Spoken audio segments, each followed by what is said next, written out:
Meus queridos irmãos, a paz do Senhor Jesus, sejam bem-vindos a mais um EBD em Síntese Podcast, Momento Pedagógico. Nós estamos alegres, felizes por tê-los aqui novamente para falarmos, reunidos, falarmos da palavra do Senhor Jesus. Nós vamos, nesta aula, falar da lição número 6 da revista de pré-adolescentes, que tem por título O Papel do Talento Musical. Essa lição tão linda, com um tema espetacular. E nós contamos agora com a presença da nossa irmã Bianca. Eu quero agradecer a ela pela participação e desejar seja bem-vinda, irmã Bianca. Muito obrigada, irmão Mateus. A paz do Senhor, a paz do Senhor Mateus, a paz do Senhor para vocês que nos assistem. E, mais uma vez, gostaria de expressar aqui a minha gratidão de estar aqui, participando do podcast, podendo somar com uma dica pedagógica, com uma proposta que vá contribuir para a sua aula, querido professor. Então, desde já eu peço que você fique conosco até o final, que eu tenho certeza que vai ser um momento muito proveitoso. Amém, creio eu também assim.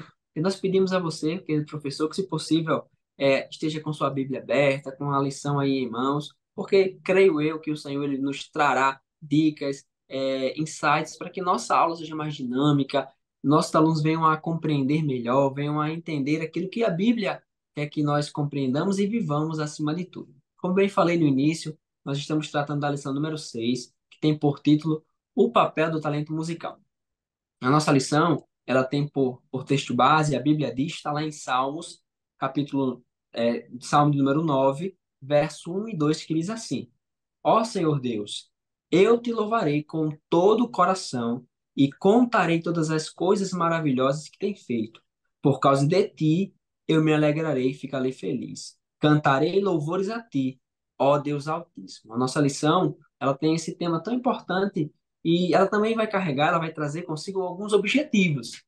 Esses objetivos são três e eu vou citá-los agora para que nós venhamos, durante a nossa aula, durante o nosso ensino, buscar alcançá-los e alcançá-los para que o nosso aluno seja edificado, seja abastecido com a palavra do Senhor Jesus para viver aí nesse mundo afora.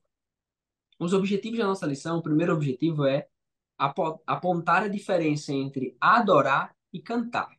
O segundo objetivo é ensinar acerca do preparo para a adoração. E, por fim, o último objetivo é mostrar a importância da música nos cultos de adoração. Então, veja que os objetivos eles serão claros. E ele é claro a mostrar que há uma diferença entre adorar e cantar, que é necessário sim termos um preparo para adorarmos ao Senhor, né? Antes de ir ao culto, nós já estamos cultuando, já estamos nos preparando para glorificar o nome do Senhor. Então, a partir disso, nós queremos trazer algumas propostas, algumas dicas. Eu já quero ouvir a nossa irmã Bianca com a sua dica pedagógica. Amém. Uma coisa interessante dentro da parte dos objetivos que tem os saberes escolares, e aí falando especificamente dos músicos, vai dizer que o aluno precisa compreender que os músicos são responsáveis por conduzir a igreja em uma unidade por meio dos louvores. Então, daí você percebe o quão importante é o momento de louvor, quão importante e necessário é ter essa preparação, né, antes do culto, né, falando com relação mais aos músicos, mas nós como igreja devemos estar verdadeiramente em espírito de adoração, né? Afinal, essa é a nossa finalidade de estar no culto. Então, a dica que eu trouxe hoje é baseada no objetivo apontar a diferença entre adorar e cantar. A gente entende que há, às vezes, uma confusão, às vezes as pessoas usam como se fosse, tivesse o mesmo significado essas duas palavras, e por vezes não refletem, né, sobre o que de fato é a adoração genuína, né?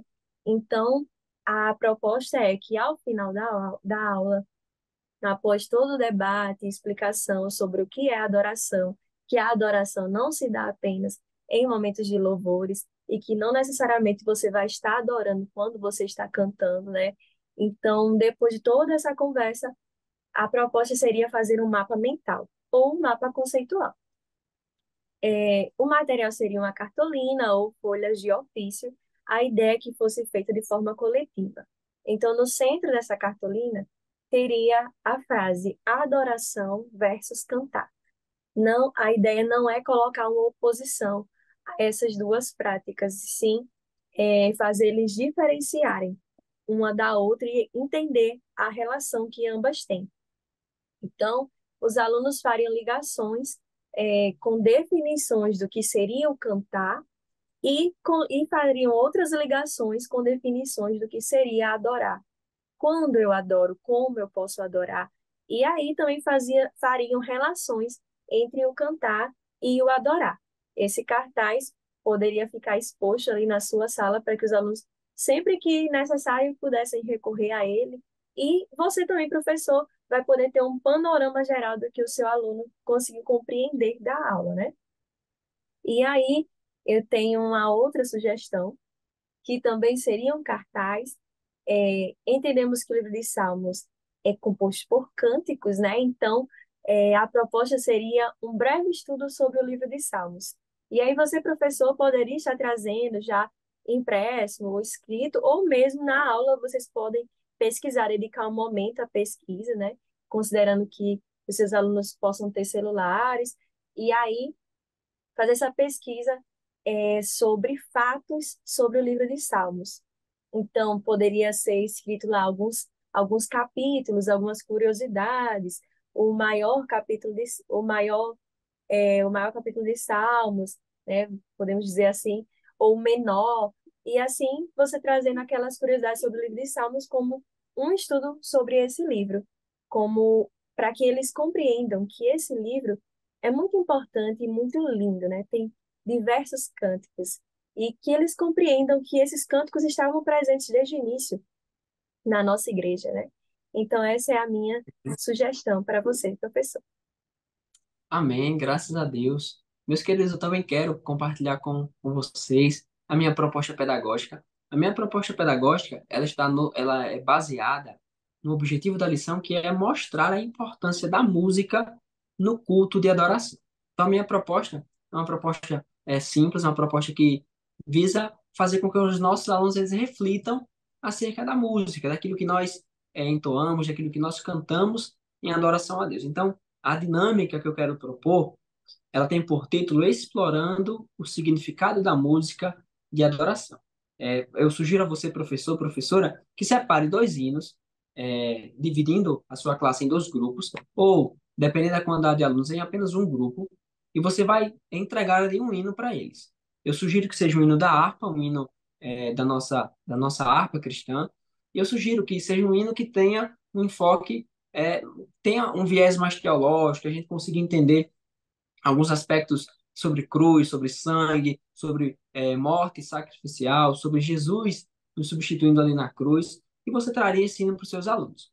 A partir daí, a partir desse momento, ou antes, dependendo da dinâmica da sua aula, dependendo da característica da sua classe, você traz uma breve explicação sobre a importância da música no culto, né? Da música com viés de adoração no culto. Aí você traz a ideia de que o hino ele nos conecta a Deus, de que ele vai nos ensinar a verdade sobre o Senhor, que nos vai fazermos entendermos alguns conceitos, aquilo que Deus quer falar com a igreja por meio de um louvor. Então você traz essa ideia. A partir disso, você sugere aos seus alunos, você traz a ideia, divida ali, delimita um tempo, 10 minutos, para que eles venham a refletir sobre a letra daquele hino. Então, eles vão pegar a letra do hino, vão meditar com atenção, vão discutir o que a música está comunicando sobre Deus, o que a música comunica sobre nós também, e sobre como nós devemos agir. Se a música nos dá uma palavra de ânimo, de incentivo. Então, trazer essa reflexão. A partir daí, eu sugiro a você que proponha aos seus alunos que discutam esses aspectos e aqueles que queiram falar, aqueles que queiram apresentar para os colegas ou apresentar para você, professor, venha dizer, ó, a música ela nos apresenta Deus como Deus soberano. Aí esse hino nos apresenta Deus como Deus que nos guarda, que nos protege, um Deus que se entregou por nós na cruz, um Deus que trouxe para a gente uma magnífica e grandiosa redenção em Cristo Jesus. Então, traz esses aspectos para mostrar para eles que o hino ele não faz apenas, ou não é apenas uma parte da liturgia. O hino, ele sim, ele faz parte da liturgia a qual nós seguimos e praticamos e cremos, mas também o hino ele nos conecta com Deus. A Bíblia, a palavra do Senhor vai dizer que Deus ele habita no meio dos louvores. Então, por Deus habitar no meio dos louvores, nós temos que nos conectar com o louvor, sabendo que o louvor nos conecta a Deus. Então, trazer essa ideia para os nossos alunos, essa ideia de que nós temos que também, de forma conjunta, também adorar a Deus com o nosso louvor, com hinos, por meio de hinos, o nome do Senhor vai ser glorificado. Eles vão entender que no momento que eles chegam no culto e se sentam e aguardam ali de forma respeitosa ouvindo o culto começar, eles estão adorando ao Senhor. Quando nós oramos inicialmente, estamos adorando ao Senhor. Quando estamos sentados ouvindo a palavra, nós estamos adorando ao Senhor. E tem o hino, ele também faz parte dessa adoração. Então, essa é a proposta, essa é a dica que eu trouxe, que o Senhor colocou em meu coração para compartilhar com você, professor e professora. Eu já quero agradecer a sua participação, agradecer a você por ter ficado conosco durante esta aula. Quero agradecer também a nossa irmã Bianca pela sua proposta pedagógica. Muito obrigado, irmã Bianca. Deus te abençoe. Amém. Também agradeço imensamente por essa oportunidade de estar participando mais uma vez aqui no podcast. Agradeço a Deus também por ter nos concedido esse acesso e agradeço a você, querido professor, que está conosco, que tem dedicado um momento, né, tem dedicado um espaço do seu tempo para se envolver com essas dicas pedagógicas e para pensar de forma mais dinâmica a sua aula. Então, desde já que o Senhor abençoe, que sua aula seja de verdade abençoada, que sua classe seja cada vez mais próspera. Em nome de Jesus. Amém, sim, com toda certeza. Nós também desejamos a você, professor, uma boa aula, que o Senhor encha a sua aula com a sua presença, que ele se faça presente, que ministre ao seu coração, ao coração dos seus alunos e que ele seja glorificado. Nós queremos também agradecer a liderança do DENEC pela oportunidade, por nos permitir nos abrir essa porta, estarmos aqui falando no nome do Senhor Jesus, falando da sua palavra, e também queremos pedir a você que curta, compartilhe, deixe um comentário, compartilhe nos grupos da igreja, no grupo da EBD, e nós esperamos você na próxima aula. Fique com a paz do Senhor Jesus. Amém.